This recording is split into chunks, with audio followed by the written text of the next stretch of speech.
Hey everyone, this is Paul Gale from paulgalenetwork.com, and thank you for joining me today for this spoiler-free Spider-Man No Way Home review. It is December 17th, 2021, and I gotta say, yesterday at 3 o'clock, my wife and I went to the movie theaters and watched Spider-Man No Way Home and left absolutely floored. We loved it. Like I said, spoiler-free, but I really recommend you watch this movie. It hit so many different levels so strongly that it's honestly, and this could just be because I'm riding the high off of it, but it could honestly be my new favorite solo superhero movie ever. It was just that well done, in my opinion.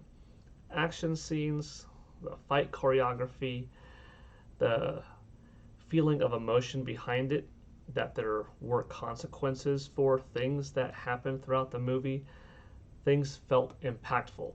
It wasn't like this happened and it got thrown away and it didn't matter. You know, sometimes you watch a movie and as good as it is, you take that one component out of it and say, would the ending have changed otherwise if this person or this thing didn't happen, or vice versa, right? No, this movie had a great flow from the beginning to the middle to the end, and really felt substantial with the different things that happened throughout it.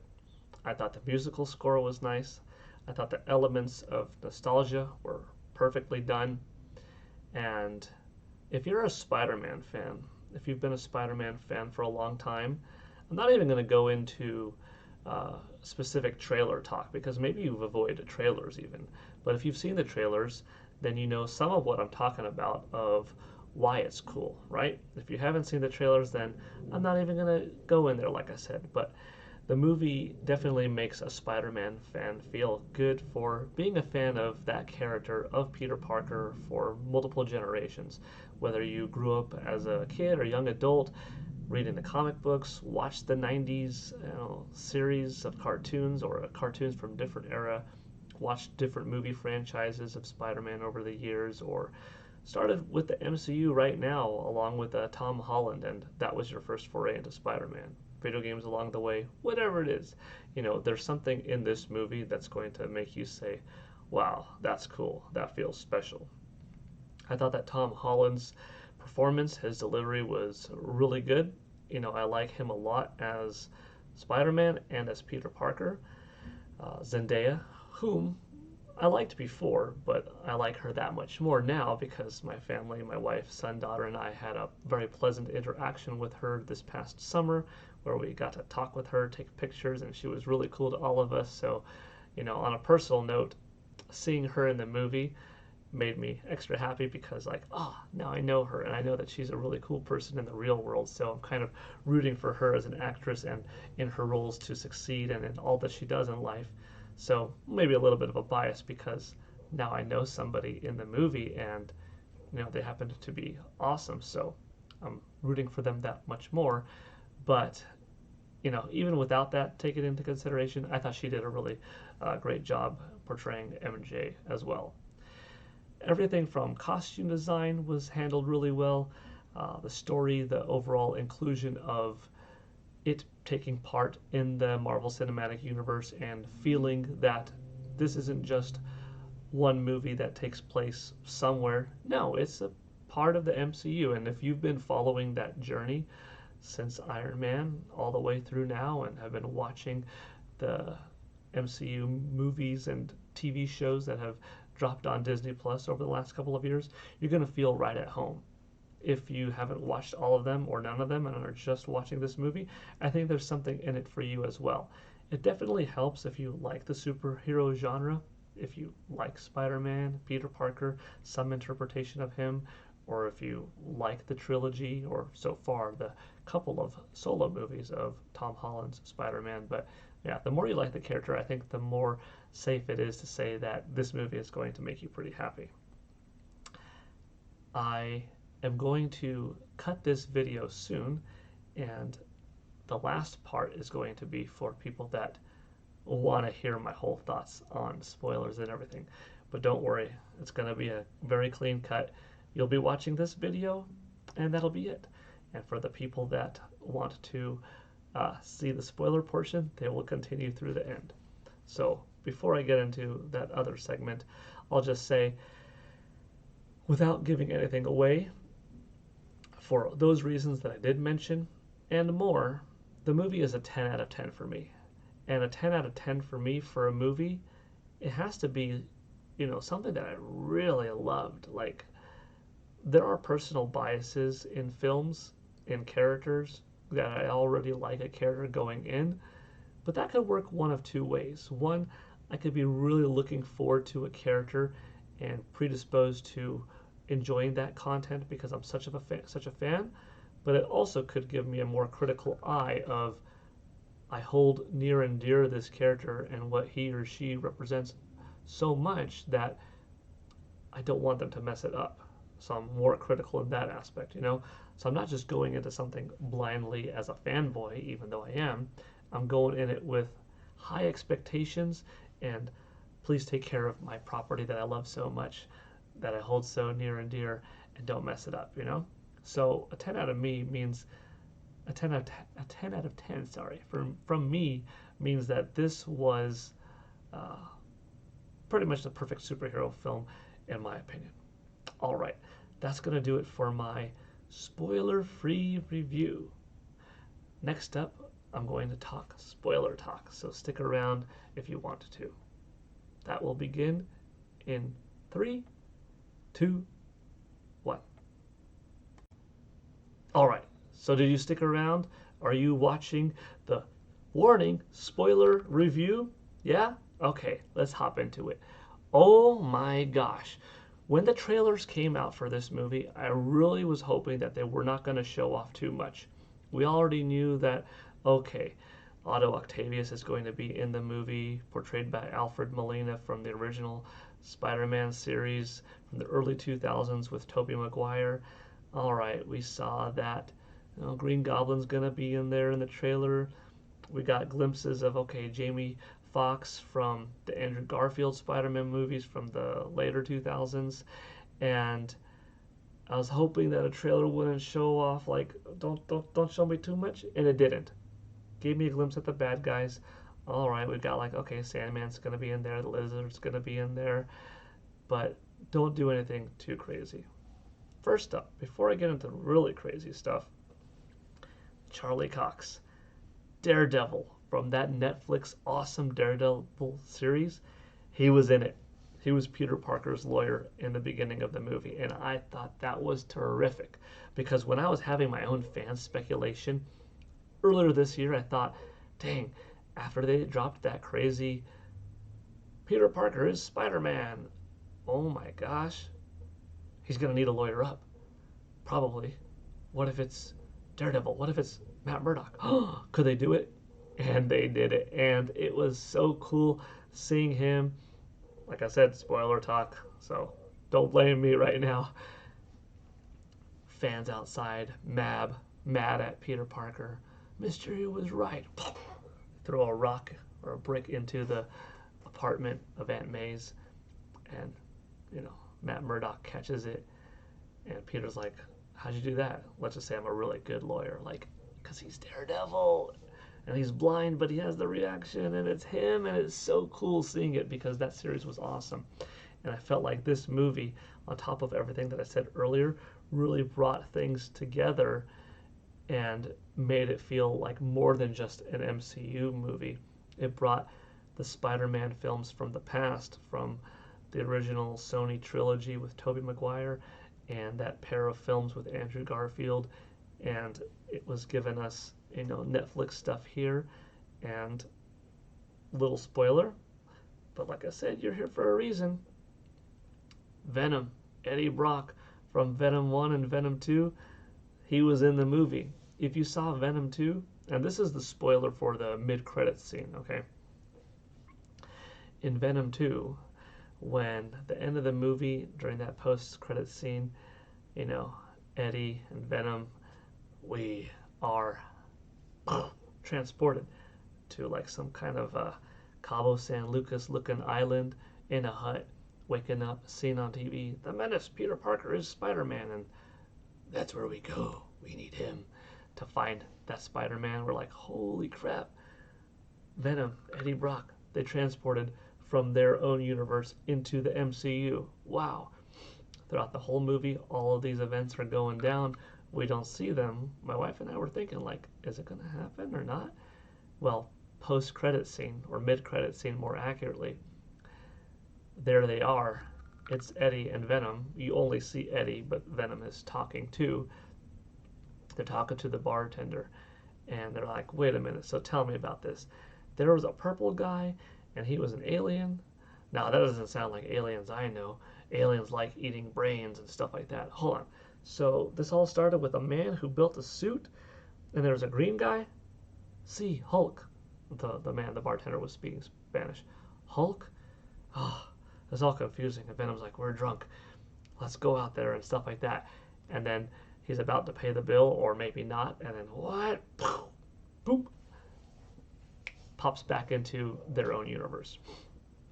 Now, the reason why is, in the movie, obviously, Tom Holland's life is, I say Tom Holland, Peter Parker's life is going into shambles because his identity got revealed by Mysterio from Far From Home. MJ, his friend, they are not getting accepted into MIT. He's not. He's sad about the people's lives around him that are getting ruined. Ned was his best friend. They're with him through all of it. Now he's affected, and Peter goes to Doctor Strange, Stephen, and he's doing this portal, and he keeps changing the fabric of time and reality with Peter Parker's wishes of like, oh no, I need MJ to remember me, Ned to remember me, because the whole thing is let the world forget about the whole Peter Parker is Spider-Man thing. It looks like it gets contained before reality shatters, but things already got out there, and that's what's bringing these characters that know of Spider-Man from different universes, these different villains, into the story. So the movie kind of goes through, it's Peter Parker's job now to get these villains before they cause mayhem and put them back where they belong. But some of them seem to have died, and this is their second chance at not just redeeming themselves and becoming good, but at living again. So Peter's first on board with that. Then he gets knowledge from Aunt May, like, no, you have to try. And Stephen Strange, Doctor Strange, he's like, no, we got to put him back. So there's this conflict back and forth, and the movie's got a lot of humor, a lot of funny parts throughout it. And there was a decent portion of the movie where I was thinking, are they going to bring back one of the Spider-Man actors, Tobey Maguire or Andrew Garfield, from the past or not? Like, I hope so. But the movie's fairly long, it's almost 2.5 hours long, and a fair amount in, it didn't happen yet. And I was really hoping it would, and I'm really grateful that it was not spoiled. But there's a scene, probably midway through, maybe a little bit past then, where they're looking for our Peter Parker, our MCU Peter, right? Ned is there, MJ's there, they're with Ned's grandma, and Ned is saying, show me a Peter Parker, show me a Peter Parker. And this portal comes. He's doing this whole magic thing because he got Doctor Strange's ring clasp on his hand. And we see this scene, and it's an alley, and it's Spider-Man, but it's a different costume. It's not Tom Holland, Peter Parker, Spider-Man. It's a different Spider-Man. And Spider-Man, or Peter, yeah, come here. And we're all like, oh my gosh, it's the moment. And honestly, they could have closed the portal, like, what? No. And that would have been like, oh, dang. That was it. That's the way they introduced it. They didn't have an actor. It could have been anybody in the suit. No inclusion of multiple Spider-Man characters being on screen at the same time. No, they didn't do that. Spider-Man came out, and he took his mask off, and it was Andrew Garfield. And I was so happy in the moment. The theater was in shock. They didn't spoil it. I wasn't spoiled by any leak online. This is the way to see a movie, because you only get that first time to have such something of such magnitude once.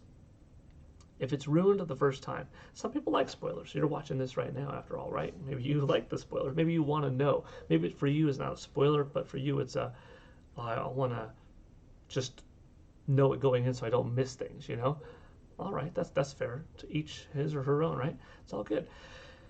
But in my opinion, when something like that is held secret for that long and it's such an impactful moment in the movie, I don't want to know about it early on. I want to see it, and then how I felt that first time, even on multiple viewings, if I end up watching that movie 5, 6 times later in life, that same moment is still held on into those further screenings. Even though I know it's going to happen, you still have that awesome feeling. If you get ruined that first time of a massive spoiler happening on the repeat showings, it always has that little bit of a, if it means a lot to you, what could it have been? And you watch those second, third, fourth showings throughout the rest of your life, not being able to harken back to your original awesome, powerful feeling of seeing it for the first time.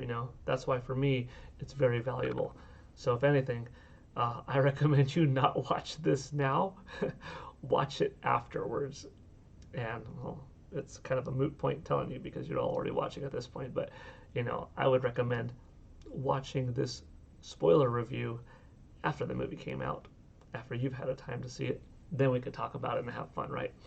But anyways, Andrew Garfield's there. Spider-Man, the Amazing Spider-Man. We saw interviews of him going up to this saying, guys, I didn't get called back. Like, I didn't get called back. And it was like, gosh, he either really didn't or he's putting on a show. And thank you so much for putting on a show. Thank you so much for being in this movie and for it not getting spoiled. Okay, but are you really Spider-Man? Yeah. Can you climb on the walls? Yeah. Can you climb on the ceilings? I'm not going to do that. This is enough. No, I need you to climb on the ceiling. And then we got Ned's grandma asking, can you clean up a cobweb there? Ah, oh, jeez. It's just a funny moment. But that's not our Peter Parker. Find Peter. Find Peter. And Ned's doing these things. And I'm getting goosebumps right here because as happy as I was to see Andrew Garfield, what goes back further for me is, and this is real, right? Can you see that right now? I don't know if you can see that. But it's totally real. Portal's opening up, and we see a face, and it's Tobey Maguire. It's the OG. It's the Spider-Man that when I was a young adult, 18 turning 19, and I had my second job working at a movie theater, Spider-Man was one of the first movies that I saw working at my theater, and carried through with Spider-Man 2 and 3. So this is an earlier part of my life that I connected to a little bit differently. Like, nostalgia runs deep, and the further back in your life that you've become a fan of something, that's a little bit more meaningful to you. Kind of goes like this with video games, with any kind of franchise. You could end up becoming a fan and loving multiple franchises, but the ones that you've had from your youth that have stuck with you longer in life, they're the ones that are a little bit more impactful. Maybe something better came out later, but the nostalgia runs deep, and that holds back to where you were when you were a kid or a teen or a younger adult. So when we saw Tobey Maguire, it brought back the emotions of like, I remember where I was at that time of life for me personally. And I remember seeing those movies live in theaters and, with my parents, with my friends, working there, having that box office opening weekend shattering records, like all of the stuff, the collector's box of the movie that I purchased later on, looking at Tobey Maguire and myself and be like, I could be Spider-Man, I could be the actor in that role, physically, of height, stature, and stuff like that. I identified with him. Even the haircut, to an extent. Although both Andrew Garfield and Tobey Maguire, even though they have different haircuts, I've had different hairdos along the way also, where I could kind of have been either one. including Tom Holland in a sense. My hair has gone through different stages in life, but regardless, um, when he showed up and he wasn't in a suit, there could have been, and it kind of would have been lame, like, you already brought us Spider-Man, Andrew Garfield, and he's here. Now you're showing us Tobey Maguire, Peter Parker, but it's like, I I don't do that anymore. Portal closed. That would have been lame. Or if he came out, but he didn't take on the role because no, I don't have those powers anymore or something. That would have been kind of lame. No, they went full force. Him and you know Andrew's Spider-Man. They slicked some web back and forth at each other. And then the grandma's like, "Can you climb up and clean the webs that you just shot out?" They go into this whole thing. They go to the rooftop. They're looking for our Tom Holland Spider-Man. You know, uh, Ned and MJ are there. They're like, "We brought company." What? And it's this emotional thing because Aunt May dies a little bit before in the film, and it's sad to see. But she gave him that with great power there also must come great responsibility. Said a little bit differently than Ben Parker and how he says it. With great power comes great responsibility. But as Tobey Maguire and Andrew Garfield are there, Tom Holland starts saying the line, and Tobey finishes it. And it's like, "How'd you know?" And Andrew says, "My Uncle Ben said that. My Uncle Ben said that. My Aunt May said that. Maybe there is a way for you to overcome like we did." And they go through, "Where are you now?" with heartbreak and moving on and heroing and this and MJ and who did you lose, and lots of cool things. When those three are on screen at the same time, there's a lot of funny moments. Your web shooter shoots organically from here? Wait, I have to build cartridges. Wait, how do you produce it? Well, are you teasing me? No, I'm just curious. And this, and they, have great battle over the Statue of Liberty. We see a couple of characters coming in, like Rhino possibly, but the good guys win, but not without consequence, not without some repercussions. And we almost get a scene of like MJ dying, but it's Andrew Garfield's Spider-Man that saves her in a very similar way to how he missed Gwen Stacy in his second Spider-Man film. So that was kind of a nice, touching redemption moment for him. We had a moment where we almost thought that Tobey Maguire's Spider-Man died because of Green Goblin's ride impaling him. But later on, he lived, and there's some comedy in there as well. But it's Tom Holland's Spider-Man that comes up with the idea of what if people just forget about Peter Parker? And Doctor Strange is like, "I can make that work, but everyone's gonna forget." Okay, and that's like an oh my gosh moment. He tells Ned, he tells MJ, and MJ is like, "Find me. You better make me, because I'll find out myself otherwise." And you really feel this emotion, this touching moment, and it's sad because you think of yourself, and I'm thinking, like, gosh, that got me because I really like the Spider-Man character. I love Peter Parker. I really like Tom Holland's character and his portrayal of it, and I like Zendaya a lot. And I'm thinking, dang, with my wife and I, what if I was in that situation where Paul Gale was stripped from humankind, no one knew me? Some of that stuff's kind of weird, like, well, does he really have no identity? There was never any record from him in school, never a record of him being blipped, no thumbprint scan of him, like, oh, his parents just never had a kid, if anyone ever goes through some database. Like, there's some things that I really want to learn more of, but, at the end of the movie, one of the things is he's at Aunt May's grave, and Happy's there. And it's like, how'd you know her? Oh, through Spider-Man. You? Yeah, through Spider-Man too. There was no recollection that Happy had of who this Peter Parker kid was. He didn't even ask him his name, nothing like that. Peter goes into the shop where MJ is waitressing. He sees her. He sees Ned. There's nothing there, and it's sad. He sees that MJ has a cut right here that happened from this battle in New York, a couple of hours earlier. And is like, "Are you okay?" "Yeah, I'm better now." but you almost get the sense that he's like, maybe it's not the time to read this list that I prepared of, I love you, we're boyfriend, girlfriend, we started here, I'm actually Spider-Man, da da da da da. And will he tell her or not? Because does he want to risk her getting injured going forward? And it's really touching, and it just makes you feel about yourself in the normal aspect of life, in the real world. What if people forgot who you were? Ooh, that's number one.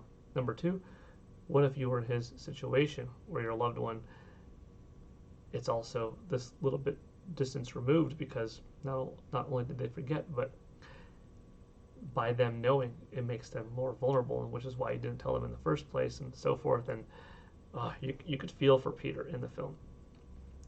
It's fantastic. Like I said, a 10 out of 10 in my opinion. I loved it. I hope it does so well in the box office. Tom said that he wants to take a little bit of a break from acting, possibly think about his future, family life, what he wants to do with the rest of his career. He's young. Zendaya's young. You know, they're both 25-year-olds. They have a long time ahead of them to do many awesome things in this world. I honestly hope that Tom gets his break, has some fun, but does come back and reprise the role for a few more films, and, you know, maybe another solo film, maybe another movie where he's joined with someone like Fantastic Four, something like that, X-Men crossover. Make the most out of it, and then incorporate Miles Morales in this second or third movie. Maybe that third movie is, you know, Tom's last. Miles Morales fully takes on the mantle, and then this new actor carries the torch going forward as Spider-Man.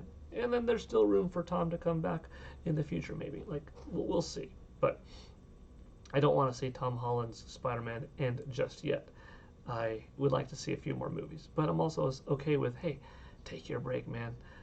You earned it. It's got to be pretty grueling, probably, staying in shape constantly to that level of degree. That fitness level, that eating level, that memorizing level, that tour level, that shooting multiple hours per day level. It's a lot.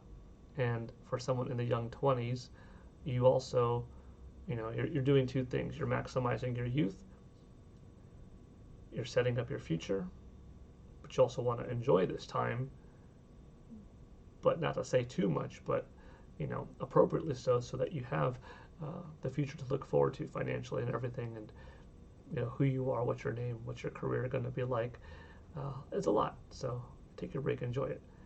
It was honestly a lot of fun doing this review, both the non-spoiler part and the full deep dive. I hope you had fun watching with me. I'm looking forward to your comments in the section below. Take it easy, everyone, and thanks for watching. Bye.